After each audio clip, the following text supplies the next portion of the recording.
Olá, sejam bem-vindos a mais um Psicologia Espírita com Joana de Ângeles.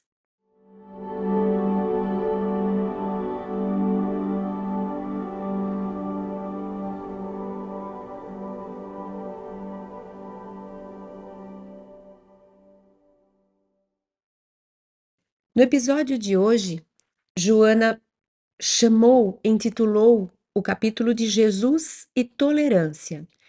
No entanto, ela começa o seu raciocínio pensando, refletindo a respeito do que nós chamamos de pecado.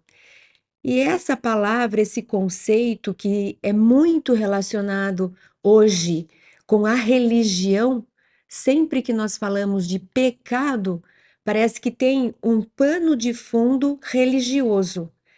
Às vezes a gente até usa de uma maneira informal, quase que uma gíria.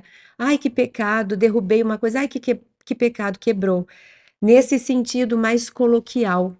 Ainda assim, quando paramos para pensar a respeito de pecado, se uma criança, por exemplo, nos dissesse, mamãe, professora, o que quer dizer pecado? Muito provavelmente nós recorreríamos à religião para poder oferecer as explicações. Mas se nós remontarmos à origem da palavra, lá atrás, quando ela primeiramente foi usada, nós perceberemos que ela já era um conceito usado, que depois a religião aproveita e a religião utiliza dessa palavra que já existia, de uma maneira tão profunda, tão densa, que ela acaba quase que sequestrando para si, como se fosse exclusividade da religião, a palavra pecado. Se nós formos lá nas primeiras, nas linguagens, nas línguas mais antigas, por exemplo, o próprio grego, o próprio hebraico, o próprio latim, e pesquisarmos um pouco a respeito da origem dessa palavra, como é que ela era vista, entendida, para que ela era usada, nós vamos encontrar coisas muito interessantes. Então, recorrendo aos estudiosos da origem das palavras, nós aprendemos, por exemplo, começando com o hebraico, que dentro da palavra pecado, que no hebraico são três fonemas, são três letras, são três símbolos. Pelo nosso alfabeto ser tão diferente, quando nós olhamos a palavra pecado em hebraico, nós enxergamos três símbolos. E os estudiosos desses conceitos antigos, eles nos dizem que na palavra em hebraico, a palavra pecado em hebraico, ela traz relação, ela traz simbologia com alguns conceitos. Por exemplo, Deus. Então, olha que interessante, na palavra pecado, a palavra pecado em hebraico tem relação com Deus. Existe algum tipo de relação, você chega em Deus. Tem relação com a geração das coisas, aquilo que eu gero, aquilo que eu causo, que aí faz sentido. O pecado quem comete sou eu que causo o pecado, sou eu que gero. Então tem a ver com Deus, tem a ver com a geração das coisas e tem uma certa relação com algo que é como se fosse uma cerca limitante, como se fosse algo que, ao mesmo tempo que me protege, pensa num alambrado, pensa numa grade, pensa numa cerca.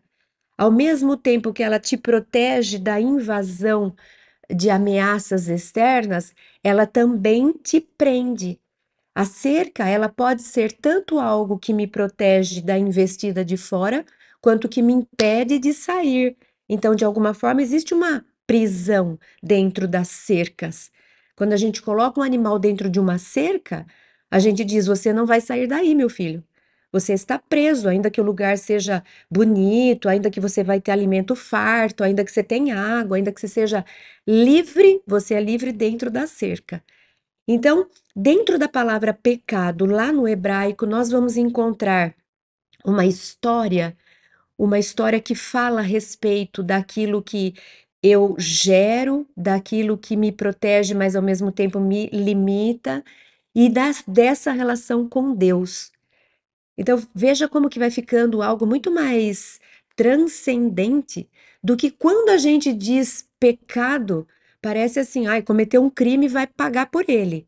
Quando a gente diz o pecado que a religião mais disseminou, e essa religião desse Deus que deve ser temido muito mais do que amado, Deus como esse grande julgador que tem lá um tribunal que quando você chegar diante dele, ele vai julgar o que você fez de bem e de mal, depois ele vai te dar uma sentença e pelos seus pecados você vai pagar no fogo do inferno, no purgatório. Então, quando nós falamos de pecado, nós falamos de algo pesado no nosso imaginário mais recente, daquele erro, daquela condenação vergonhosa que você fez, porque você não deu conta, porque você foi fraco, porque você errou, e agora você vai ser condenado e você vai devolver pagando caro. Então, nós falamos desse pecado. Agora, veja como lá atrás tinha a ver com geração, com cerca, com limite, com proteção, com prisão, com Deus. É uma história que parece que tem mais sentido, tem mais lógica. A gente poderia colocar isso numa ordem, numa sequência, como se a gente fosse emendar essas três conotações. E a gente poderia dizer algo do tipo: o pecado é aquilo que, quando eu saio gerando, funciona como uma cerca, ou seja, quando eu saio escolhendo, criando, fazendo, agindo, quando eu vou gerando coisas, tomando decisões, o pecado é como se fosse uma cerca que Deus coloca para me proteger. De um tanto, ele me limita, porque ele não me deixa ir além. De outro tanto, graças a Deus que ele não me, que ele me limita, porque ele me põe um freio. Porque se eu estiver tomando decisões e gerando coisas ruins, ainda bem que Deus põe um certo limite. Senão, até onde eu iria? Então, o pecado, ele é quase que um termômetro protetivo que Deus coloca para eu não correr tanto risco de que, caso eu direcione a minha vida para um caminho muito maléfico, que cause muito prejuízo, eu tenho uma válvula que me impede de seguir. Eu tenho uma cancela que me fecha e fala: chega, Cris.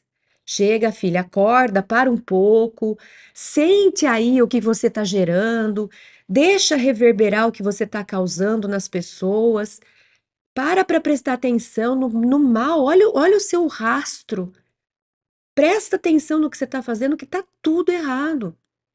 Se eu não tenho uma cancela que fala, chega, até onde eu iria provocando mal para mim e para os outros? Então esse pecado ele passa a ser visto como uma proteção. É como se Deus falasse: "Pronto, agora você vai ter que prestar conta do que você vem fazendo. Então chega, para, cancela, né, limita, cerca, e agora você vai parar para lidar com as consequências do que você gerou". E óbvio que se eu tivesse gerando coisas ruins, eu vou colher frutos amargos. Mas não porque Deus está sentado no trono do tribunal e ele faz ha, ha, ha, ha, agora você vai sofrer no fogo do inferno, porque eu sou um Deus que deve ser temido. Não.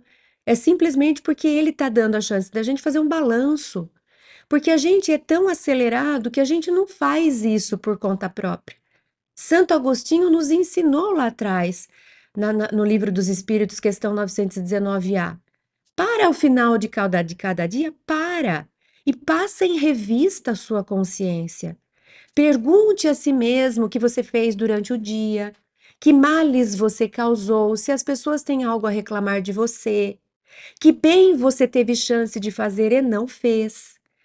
Então, a gente deveria, por disciplina própria, não sair correndo fazendo porque a gente tem liberdade. Mas a gente deveria fazer, parar, balancear. O que que é? Deixa eu fazer um balanço da minha vida, o que que eu ando fazendo, o que que eu fiz de bom, de ruim. Aí agora eu vou mais um pouco. Como nós não temos essa maturidade, somos que nem criança que se a mãe deixar e falar, entra na sorveteria e come o que quiser, capaz que tenha que sair dali de ambulância. Ou se chegar numa escola e falar, faça o que você tiver com vontade na escola, ninguém entra na sala de aula, todo mundo vai ficar lá no parquinho. Precisamos ainda, pela nossa infantilidade espiritual, Precisamos de referências externas que nos façam acordar. Então, da mesma forma que nós precisamos ainda de dores, de sofrimentos, para nos fazer parar para acordar, essa é a finalidade da consequência do ato errado que eu cometi. Ou seja, o que é o pecado? O pecado é Deus falando, Cris, para um pouco, senta, respira e vai fazer um balanço do que você está aprontando aí, veja o que você está fazendo. E esse balanço é eu pegar alguma coisa que eu acabei de fazer e falar, nossa, olha o que eu fiz, o que eu gerei de dor para mim. Olha o mal que eu causei para o meu corpo. Olha como eu desencadeei sintomas e doenças. Olha o que eu fiz para o semelhante, a dor que eu gerei ali na cerca vizinha, na casa vizinha. E isso dói. Quando eu paro para olhar as consequências dos meus atos, isso dói. E aí é como se eu tivesse o quê? A nossa infantilidade, a criança chega em casa chorando para o pai, e o pai fala: Por que você está chorando? Porque a mamãe não me deixou comer 10 sabores de sorvete na sorveteria. Ela acha que ela está sendo punida, condenada, castigada. Ai, porque eu pequei, eu comi sorvete demais. Não, ela está sofrendo as consequências daquilo que ela não sabe agir de forma equilibrada por si, então ela precisa de alguém que ponha limite. Se ela não tiver alguém que ponha limite, ela própria vai se pôr limite, porque ela vai comer tanto sorvete e ela vai passar mal. E aí ela vai sentir uma dor. E a dor que ela vai sentir é o resultado do ato não bem elaborado. Então é mais interessante a gente olhar para o pecado com essa origem, que é eu gerando coisas, mas Deus colocando certos limites para que eu pare de vez em quando e reveja. Quando ele coloca esses limites, de alguma forma, para mim é como se fosse uma prisão, e eu ter que responder por aquilo que eu venho fazendo, às vezes não é confortável. E isso aqui é a relação nossa com o pecado. É bem diferente da gente ir para o lado do latim que incorporou para a religião essa história de que se você cometer pecado, como se a gente tivesse que fazer só acertos, só acertos. Você é proibido de errar, mas então por que que Deus me deu livre-arbítrio e a imperfeição ao mesmo tempo? Não, não tem como. Ou ele me daria o livre-arbítrio e me faria perfeita já de cara, porque daí se eu sou perfeita e tenho liberdade, eu vou escolher só o bem. Ou ele me deixaria ser imperfeita, mas não me daria o livre-arbítrio, como ele faz com os animais, que ele condiciona pelos instintos. Os animais agem por instinto, eles não erram no sentido de pecado, de moral. Não é um erro moral. Agora, Deus, ou ele me dá a imperfeição e não me dá livre-arbítrio, ou ele me dá o livre-arbítrio, mas me dá junto a perfeição. Ele me deu a imperfeição, ou seja, eu não sei ainda fazer quase nada. E ele me dá o livre-arbítrio, óbvio que ele aceita que eu erre. Mas aí vem essa visão do pecado religioso que fala: você não pode errar, que feio que você fez, que você, como você é feia, agora você vai arder no fogo do inferno. E aí a gente pode se perguntar: mas puxa, que armadilha é essa, hein? Tudo bem que de vez em quando eu erro sabendo que eu tô errando, de vez em quando eu não dou conta. Muitas vezes o apóstolo Paulo disse isso: o bem que eu quero fazer eu não faço. Ele estava dizendo: Puxa, eu acordo cedo, eu me programo. Deus, hoje eu não vou me estressar com as pessoas. Hoje eu não vou faltar com a educação. Hoje eu não vou ser impaciente. Hoje eu não vou ser intolerante. E até o final do dia a gente fala: Puxa, até conseguir lidar com isso, mas aqui eu escapei. Quando eu vi, já estava falando, xingando. E aí? Não é, eu não estava com a intenção de fazer. Eu errei pela minha condição. Então a gente precisa diferenciar. Muitas vezes eu já teria condição de agir diferente, mas eu tô com preguiça, quer saber? Eu tenho orgulho que eu tô curtindo o meu orgulho. E aí a gente vai agindo equivocadamente por livre-arbítrio. Muitas vezes é por falta de experiência, de conhecimento. Tanto que no Espiritismo a gente faz essa distinção. A gente diz que nós seremos, a nossa própria consciência nos cobrará dependendo da intenção que a gente tinha na hora que a gente praticou aquele equívoco. Então, quando a gente fala de pecado, a Joana vai trazer para a gente essa noção. Vamos pensar nesse pecado de uma forma mais ampla, mais consciente. E no próprio, no grego e também No hebraico, a gente costuma falar que pecado tem a ver com errar o alvo. É uma outra forma também interessante da gente dizer. Ou seja, eu vou fazer um tiro de flecha e tem um alvo ali. Eu quero mirar no alvo, eu me programo para mirar no alvo, eu me preparo de acordo com o que eu sou capaz. E aí eu lanço a flecha. Mas na hora que eu lanço a flecha, algo me distrai, ou eu não sei ainda muito bem calibrar, eu ainda não, eu tô aprendendo e eu erro. Vai chegar uma hora que eu vou tentar de novo, e tentar de novo, e tentar de novo, e tentar de novo, que eu vou acertar sem muito esforço. Jesus acertava tudo sem esforço nenhum. Mas a gente ainda, errei. Quando eu errei, a minha flecha eh, atingiu um vidro de uma casa, prejudiquei alguém. Atingi uma pessoa, machuquei alguém. Vou ter que prestar conta disso. Errei, daí eu vi que da próxima vez eu preciso prestar mais atenção, eu preciso ficar mais concentrada e eu vou aprumando, eu vou calibrando, eu vou configurando até que chega uma hora que eu tranquilamente, naturalmente eu acerto. Às vezes alguém diz assim pra gente: "Puxa vida, como você lida bem com essa situação?" E a gente fala: "Ah, mas nem faço nada muito diferente", porque pra gente isso já foi internalizado, então é natural, eu já acerto naturalmente. E para quem está me observando, ela não consegue, ela pode dizer: "Nossa, eu tento, tento, tento, mas eu não consigo". Mas tem outra situação em que eu vejo essa mesma pessoa agindo e eu digo para ela: "Nossa, como você acerta bem o alvo. Olha, disso você tira de letra. Eu, nossa, eu tento, tento, tento, não dou conta". E somos imperfeitos e estamos aprendendo a ir achando as direções melhores para acertarmos o alvo. Qual é o alvo? Jesus disse: Eu, eu sou o caminho, eu sou o caminho, a verdade e a vida. Segue-me, venha. Quem vier comigo vai caminhar para o alvo, que é a integração com Deus, a perfeição, a felicidade dos anjos. Então, acertar o alvo é seguir Jesus, é agir em favor da lei divina, alinhados com a lei divina. E errar o alvo é querer fazer do nosso sujeito, é, é fingir que não sabe o certo, é se deixar levar pelas paixões, pelos vícios, é ainda não dar conta porque não sabe agir direito e acaba se equivocando, é se deixar tomar pelos conflitos, pelos complexos e acabar falando o que não queria. Tudo isso é errar o alvo. E isso é cometer pecado. Mas não que, ai, como você é feia, agora você vai ter que ir com Deus. Não. Puxa vida, ainda não acertei o jeito de Deus para fazer isso.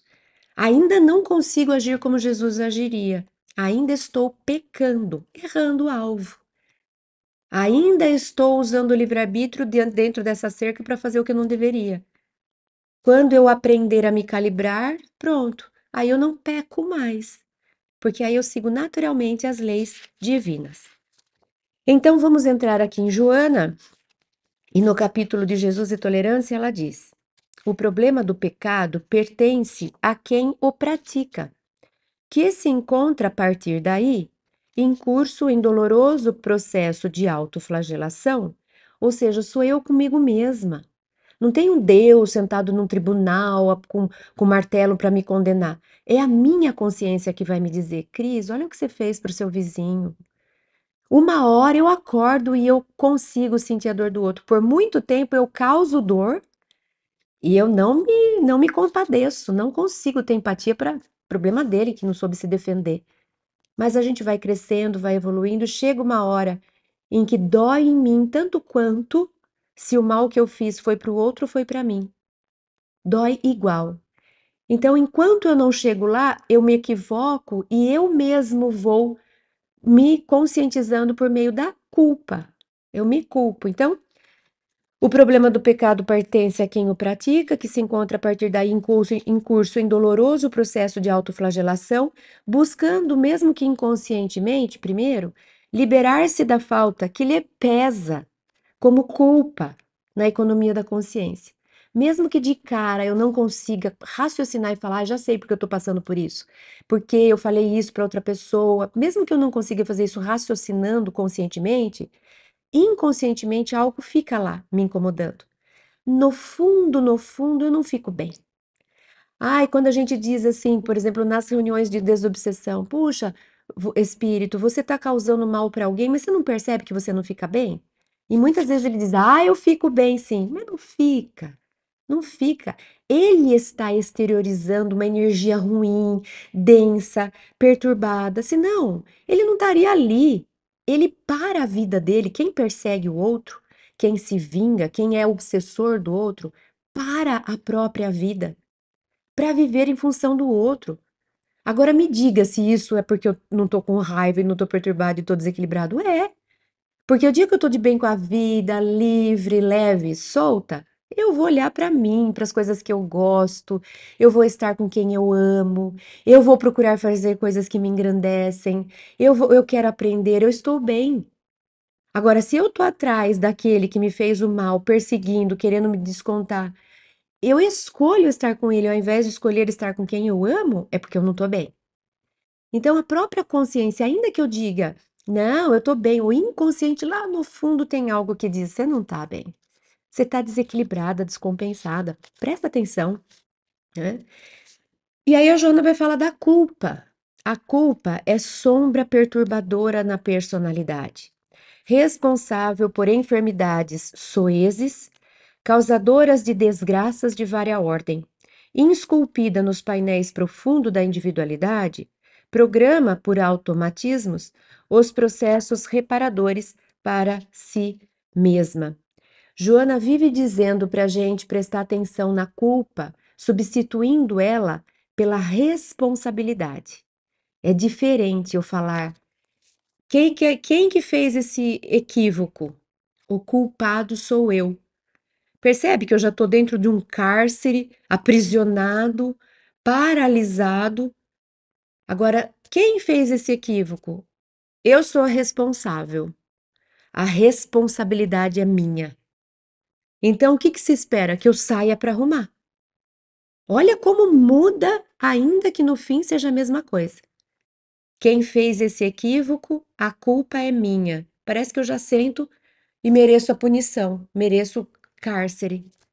Quem fez esse equívoco, a responsabilidade é minha. Parece que eu já estou dizendo, espera que eu já vou arrumar. Um minuto que eu já vou consertar. Então ela nos convida, quando a gente se sentir culpado, procura modificar o seu padrão interno. Não, não, não, peraí. A culpa vai me estagnar. A culpa significa que eu sou o erro e que eu tenho que ser punido. Não. Eu vou trazer responsabilidade. Eu sou responsável. Então, agora o que que eu posso fazer a respeito? Posso pedir desculpa? Posso. O que que eu tenho de recursos? Vai agir. Vai enfrentar. Não fica parado. Ai, que culpa que eu tenho. Eu sou uma desgraça. O que que adianta isso? Vai resolver, vai se redimir, vai reparar.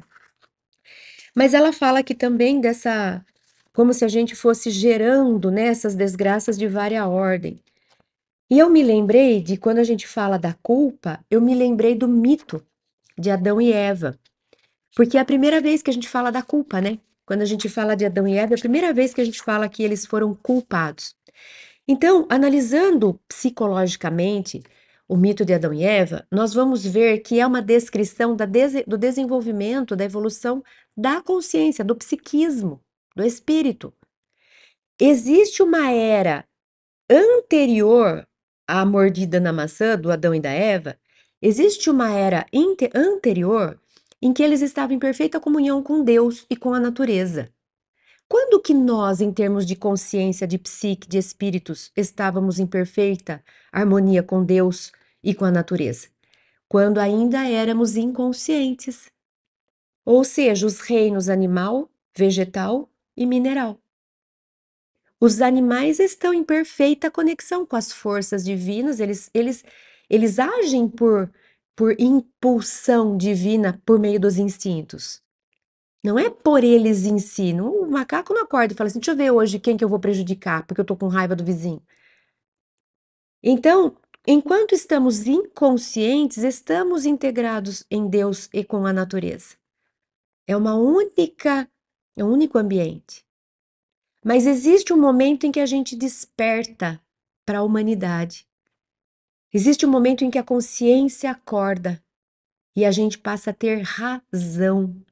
A gente passa a ter livre-arbítrio, capacidade de raciocinar, de planejar, capacidade de pesar se o que a gente faz entre o bem e o mal. Quando a gente acorda, a gente, a partir daí, responde por si. É a mordida na maçã. A mordida na maçã significa o momento em que os homens inauguram a sua era de humanidade. E aí é a primeira decisão que um espírito toma. E ele é visitado pela culpa, porque é como se até antes ele fosse programado por um instinto. E de repente ele resolve fazer uma coisa que saiu da cabeça dele, provocado por uma tentação que na verdade não está fora, né? A cobra está dentro. São os nossos desejos. Ai, que vontade de fazer isso. E eu, deixa eu ver como que é fazer, e eu vou lá e faço. Só que eu fiz uma coisa que não me fez bem, que não fez bem para o meu semelhante. E aí eles ficam com culpa porque foi pela primeira vez eles desobedeceram a Deus, ou seja, pela primeira vez eles não agiram por instinto. Eles tiveram um desejo e arriscaram fazer para ver o que que ia dar. E aí se sentiram culpados. Só que é necessário para crescer. Se eu não aprender a falar não, eu não integro. Imagina um ser humano que só fala sim, sim, sim, sim, sim, sim, sim, sim. Ele é inteiro? Não. O próprio Evangelho diz: você tem que saber se posicionar entre sim e não.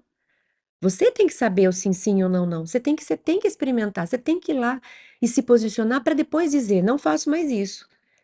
Mas então, a gente, ao invés de trazer a culpa, porque daí, a primeira culpa, nós carregamos a culpa do Adão e Eva até hoje, fica um negócio pesado, parece que a gente não deveria ter feito. Mas, de novo, eu volto a falar. Deveria ter feito no sentido de que Deus deixou a gente fazer, para aprender. A gente não fala para filhos, tem coisas que os filhos vão precisar passar, porque não adianta eu falar. É Deus falando pra gente. Agora, o dia que o filho fizer uma coisa que eu sei que ele precisa fazer para aprender, que não adianta eu falar, eu vou lá e falo assim: "Ah, feio, pecado", né? Percebe que é uma visão muito é um religiosismo que passa do limite, não é bom, né? Então, vamos substituir culpa e vamos caminhar para a responsabilidade. Continuando com Joana, ela diz: julgando, agora ela vai falar do julgamento. Julgando as ações que considera incorretas no seu próximo, realiza um fenômeno de projeção da sombra, da sua sombra, em forma de autojustificação que não consegue libertá-lo do impositivo das próprias mazelas.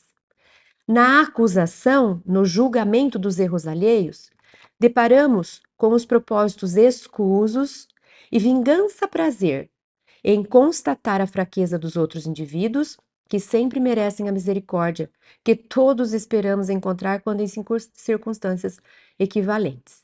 Bom, ela está falando agora do julgamento, que quantas vezes a gente olha o outro, parece que a gente tem um prazer, que ela fala, uma vingança-prazer, um prazer em constatar que o outro erra, para poder apontar o erro, condenar, julgar, expor.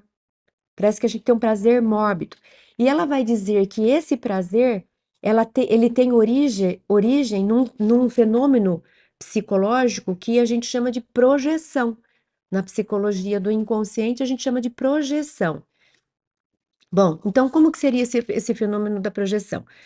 Vamos pensar que eu, em termos de ego, em termos de consciência, eu escolha um determinado valor. Vamos pegar uma coisa bem simples, até, sei lá, muito, talvez simplista, mas vai ficar fácil de entender. Vamos dizer que eu escolha como valor, o pudor num exagero. Então eu fico vigiando, então meu ego, minha consciência diz, por exemplo, vamos voltar lá atrás. Tá me faltando um pouco de imaginação. Vou voltar lá atrás. Hoje em dia já não tem mais isso. Mas sabe lá atrás, quando algumas pessoas ficavam medindo o tamanho da mini saia das meninas, olhando se pode mostrar o tornozelo ou não, onde já se viu, mostrou o tornozelo. Então, naquela época, se escolheu um valor que era um valor assim: você tem que se cobrir dos pés à cabeça, não pode expor nada do seu corpo. Eu escolho esse valor. Então, se dentro de mim eu perceber alguma área de quem se sente atraída de ser um pouco sensual, de querer mostrar um pouco a sua pele, mas o meu ego fala: "Ah, que feio, que feio, que feio, isso é pecado?" O que que eu faço com esse desejo? Eu aprisiono ele lá no inconsciente, no mais profundo, dentro do calabouço do último andar, dentro de uma jaula, dentro de uma cela. Por quê? Porque esse desejo me põe em risco. Se eu falo que é errado fazer isso e lá dentro de mim tem um flertezinho em fazer, nossa, eu preciso aprisionar isso porque isso me põe em risco. Então eu vivo como se fosse engolindo isso, tá lá, né? Preso, não pode sair. E eu fico vigiando. Aí daqui a pouco eu encontro na esquina uma pessoa que tá livre, leve, solta, que não tem problema nenhum em mostrar a pele. Me dá uma raiva. E eu condeno. Porque eu sou esse juiz, do mesmo jeito que eu peguei essa parte minha e engoli, fulana, você deveria fazer a mesma coisa. Que coisa feia que você é. Daí eu aponto o dedo, eu condeno, eu julgo, eu desvalorizo. Isso é projeção. A projeção é quando a gente se identifica com o valor na consciência e a gente polariza ele. A gente diz que se você não tivesse valor, você é do mal, você é do mal, você é do capeta, você tem que ser excluído, execrado. Esse é o perigo da polarização que nós estamos vivendo. Toda vez que a gente se identifica demais com um polo, a gente persegue o outro. A gente olha para o outro como se ele fosse não humano, não divino. A gente olha para o outro como se ele fosse o problema geral. A gente é a luz e o outro é a sombra. Só que o outro que está polarizado aqui achou o inverso, que ele que é a luz e o outro é a sombra. E quando a gente se identifica demais com um valor, tudo aquilo que se distancia tem que ser execrado, excluído, cancelado, perseguido, condenado, julgado. Então é isso que Joana está dizendo. Se eu apontar o dedo para julgar alguém, tenha certeza que existe uma dissonância entre seu consciente e o seu inconsciente. Jesus é um exemplo vivo disso, como isso é real. Nunca Jesus julgou a ninguém, porque Jesus não tinha nenhum valor dissociado. Jesus era a luz consciente, inconsciente, ele não tinha nada mal resolvido. Por isso que Jesus nunca condenou. Ele via, ele esteve com todos, com pessoas que usavam de todos os tipos de erro, que faziam contra a lei, contra a cultura, contra valor moral. Jesus nunca se incomodou, se perturbou. Onde já se viu Maria de Magdala? Onde já se viu o cobrador de impostos? Onde já se viu. Não, ele mostrava, ele se posicionava, mas não o abalava a posição do outro. Ele não tinha um prazer mórbido de apontar, de condenar, porque ele estava bem resolvido. Então, sempre que a gente se incomodar, ficar indignado demais com uma coisa lá fora, dizendo que ela é oposta de você, para tudo e vai para terapia, vai conversar com Deus, vai fazer suas orações, porque você acabou de identificar algo que você está dissociado, porque você deve ter esse valor lá escondido e você nega. Então você diz que quem tem é só o outro, que você jamais seria assim, como se a gente fosse perfeito. Então para tudo e vai olhar para isso. Esse é o fenômeno da projeção. Eu enxergo no outro algo que eu faria, mas eu não faço de tanto que eu me reprimo, que eu me escondo. E aí me dá indignação porque o outro tá fazendo, porque se eu não posso fazer, por que que ele faz?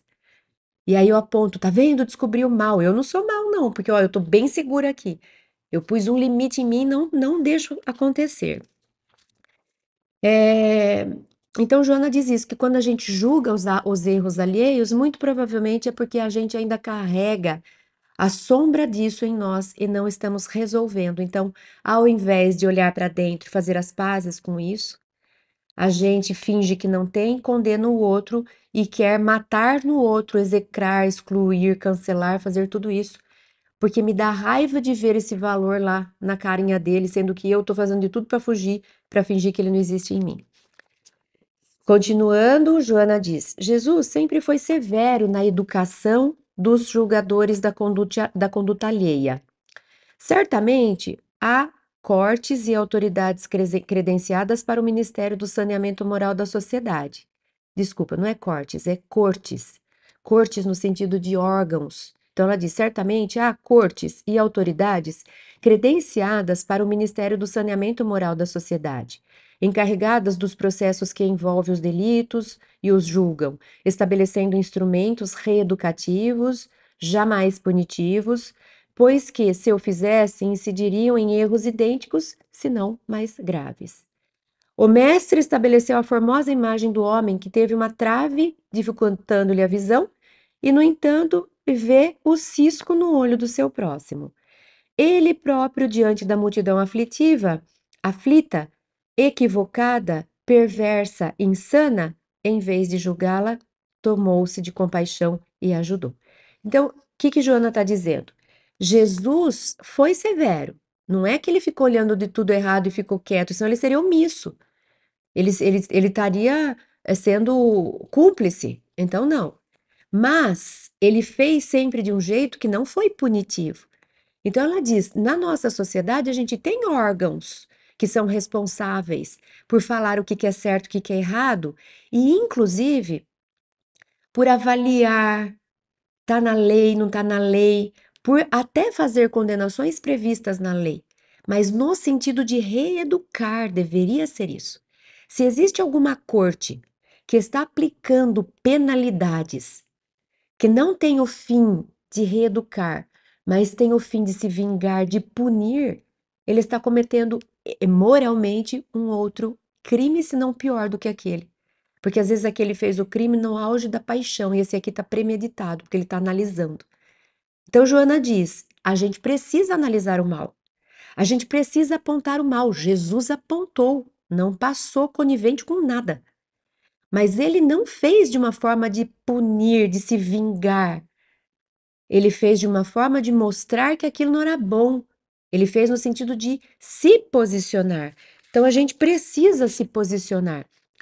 Eu lembrei, e eu trouxe aqui alguns trechos, que eu vou passar meio breve, do Evangelho segundo o Espiritismo, capítulo 10. E fica aqui o convite para que vocês leiam esses textos. Então, o Evangelho segundo o Espiritismo, capítulo 10. São algumas perguntas, a 19, a 20 e a 21 que eu selecionei. Na 19, Kardec pergunta para os bons espíritos: ninguém sendo perfeito, ninguém sendo perfeito, né? Ninguém é perfeito. Seguir-se-á que ninguém tem o direito de repreender seu próximo? Então, nesses trechos do Evangelho, Kardec está perguntando para os espíritos: a gente pode observar as falhas alheias? A gente pode apontar o erro dos outros? A gente pode falar do mal que as pessoas fizeram? Então, essa primeira pergunta é: alguém tem direito de repreender seu próximo ou ninguém tem direito de repreender seu próximo? E os espíritos dizem certamente que não é essa a conclusão de se tirar, não é que ninguém tem o direito de repreender seu próximo, não é isso. Porquanto cada um de vós deve trabalhar pelo progresso de todos e, sobretudo, daqueles cuja tutela vos foi confiada. Ou seja, eu tenho um filho que está errando, eu não posso repreender o mal que ele está fazendo? Eu devo, eu preciso reeducá-lo. Mas por isso mesmo deveis fazê-lo com moderação e para um fim útil, e não pelo prazer de denegrir.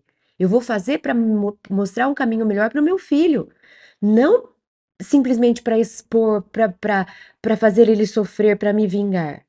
Neste último caso, a repressão é uma maldade se eu fizer isso. E no primeiro é uma caridade, é um dever cuja caridade manda que seja feito o mais possível para beneficiar, para ajudar. Então, a censura que alguém faça ao outro, ela também deve se dirigir a si própria. Ou seja, aquilo que eu vou corrigir no outro, eu tenho que garantir que eu também faça, né? Senão, o que que é? Eu mando o outro fazer, mas eu não faço? Então, essa pergunta foi São Luís que respondeu. Então, a gente deve sim, principalmente com a intenção de educar, não com a intenção de punir, não com a intenção de expor.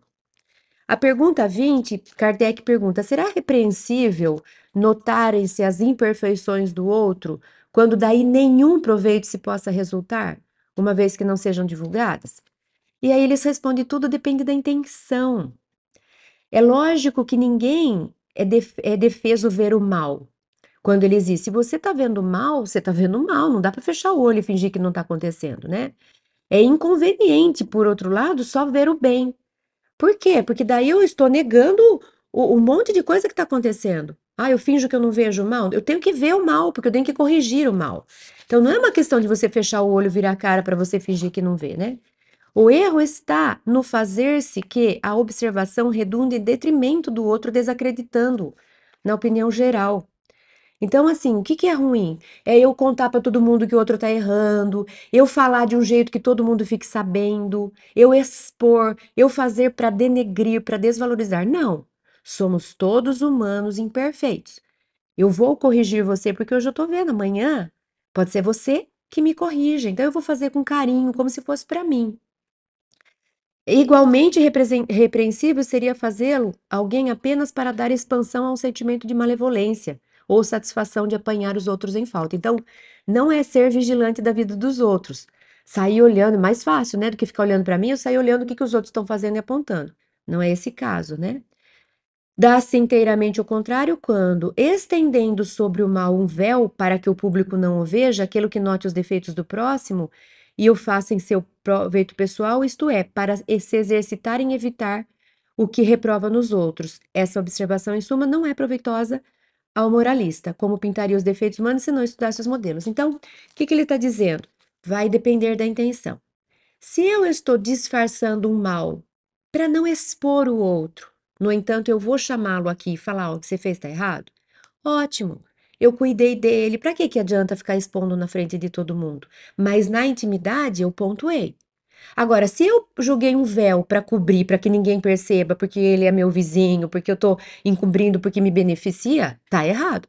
Então vai depender sempre da intenção. O que que você quer agindo da forma como você vai agir, né? E ele diz: se a gente não estudar nossos modelos, como que nós vamos aprender? Se Jesus é nosso modelo e nosso guia, nós precisamos estudar. Se eu escolho alguém para ser meu guia, para ser meu ídolo, mas eu não souber fazer uma análise, de repente eu tô trazendo um ídolo que não é bom, que está equivocado. Então eu preciso saber fazer críticas. Eu preciso analisar com criticidade os atos para eu saber o que é certo e o que é errado, para eu usar para mim o que é melhor. E uma última pergunta do Evangelho segundo o Espiritismo, também nesse capítulo 10, é a 21. Haverá casos em que se convenha que se desvende o mal de outrem? É muito delicado, ou seja, eu devo contar para todo mundo que o outro errou? É muito delicada essa questão. E para resolvê-la, necessário se torna apelar para a caridade bem compreendida. Se as imperfeições de uma pessoa só ela prejudica, nenhuma utilidade haverá em divulgá-la a todo mundo. Se, porém, pode acarretar prejuízos a terceiros, deve-se atender de preferência ao interesse maior, do maior número. Segundo as circunstâncias, desmascarar a hipocrisia e a mentira pode constituir um dever, pois mais vale que caia um homem do que vierem muitos a serem suas vítimas. Em tal caso, deve-se pesar a soma das vantagens e dos inconvenientes. Então, vamos diferenciar. Uma coisa é eu enfrentar, eu me posicionar, eu dizer isso está errado, aquilo está certo. Outra coisa é eu expor o outro só por expor, porque me dá prazer de ver os outros caírem. Eu não devo ser conivente se está fazendo mal para todo mundo, mas também não preciso expor para denegrir a imagem dele se tiver um jeito de fazer que seja entre mim e ele. Então, eu sempre devo ver qual é o maior bem e o menor mal possível da ação que eu vou fazer e escolher esse caminho.